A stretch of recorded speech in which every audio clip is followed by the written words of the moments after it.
कर्तव्य है कि इनको आशीर्वाद दिया जाए। गुरु का प्रथम कर्तव्य होता है कि जब शिष्य मिले तो शिष्य को आशीर्वाद देना चाहिए, लेकिन शिष्य का भी प्रथम कर्तव्य होता है कि जब गुरु जी मिले तो उनको प्रणाम करना चाहिए।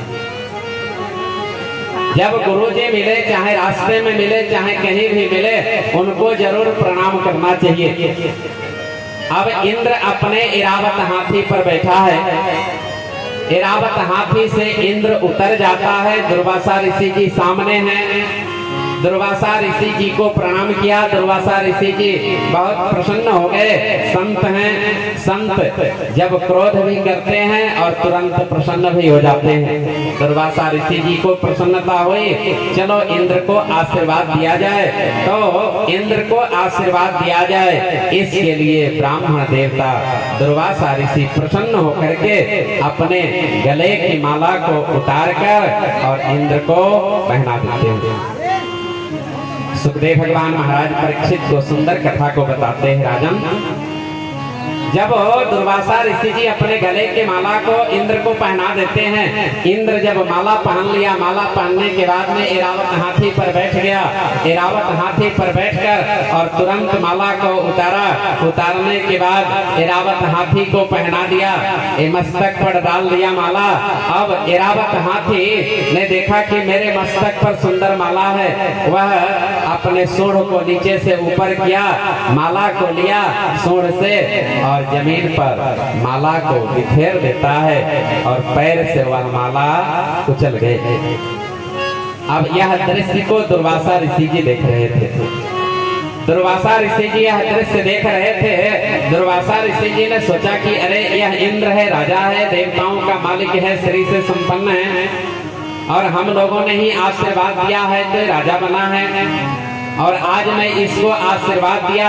यह आशीर्वाद रूपी माला को एरावत हाथी को पहना दिया और एरावत हाथी को पहना देता है और वहाँ हाथी अपने सूंड से माला को नीचे कर दिया, पैर से कुचल दिया।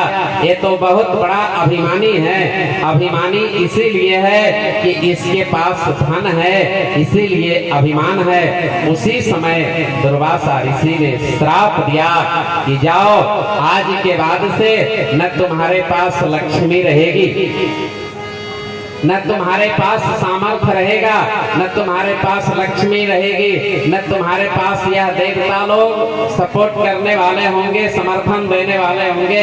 आज के बाद मैं तुमको श्राप देता हूँ, स्त्री से बहन हो जाओगे।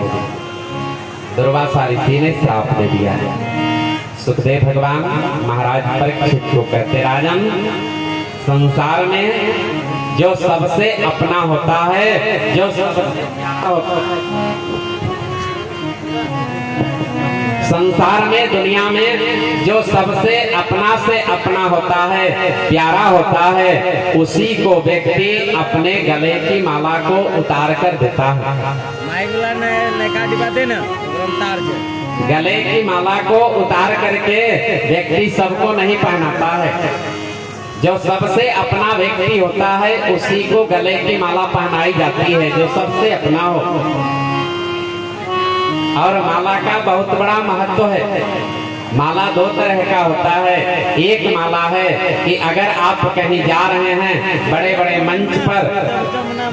मंच पर आप जा रहे हैं, आपको कोई माला पहना दिया, वह सम्मान का माला कोई अगर आपको पहनाता है तो आप प्रयास कीजिए कि वह माला जितना जल्दी हो गला से उतर जाए। ध्यान दीजिए, आप इस शब्द पर ध्यान दीजिए।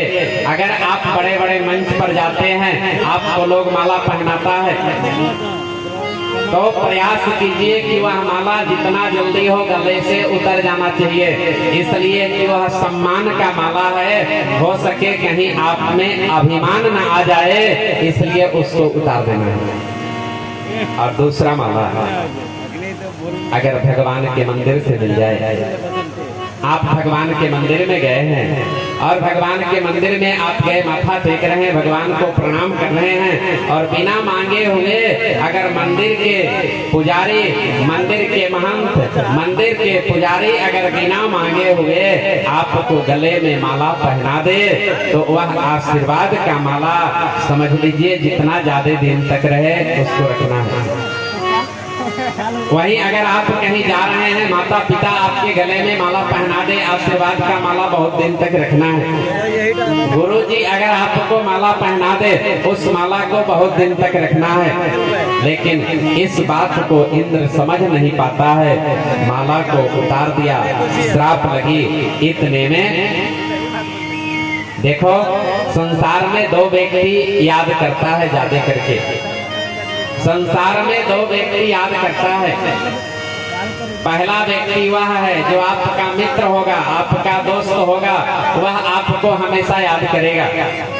और दूसरा में जो आपका शत्रु होगा, दुश्मन होगा, वह हमेशा यही प्रयास करेगा कि कब इनमें कोई कमी हो कि हम इनके ऊपर हावी हो जाए। अब दानव लोग प्रयास कर ही रहे थे कि देवताओं में कोई कमी हो कि हम लोग चढ़ाई कर दें। इतने में श्री नारद जी महाराज जाते हैं और दानवों को कहते हैं, भैया मालूम है? बोले क्या हुआ गुरु जी? श्री नारद जी महाराज जाकर के कहते हैं कि देखो ऐसा है, इस समय देवताओं के ऊपर गुरु जी नाराज हैं। अब देवताओं का सारा काम खत्म हो गया। अब देवताओं में न श्री है न उनमें बल है, सब कुछ से विहीन हो गए हैं। अब आप लोग तैयारी करो। इतने में दानवों के जो गुरु हैं, देवता के जो गुरु हैं उनका क्या नाम है बताइए? जो देवता के गुरु हैं उनका क्या नाम है? हारमोनियम का माइक दे दो।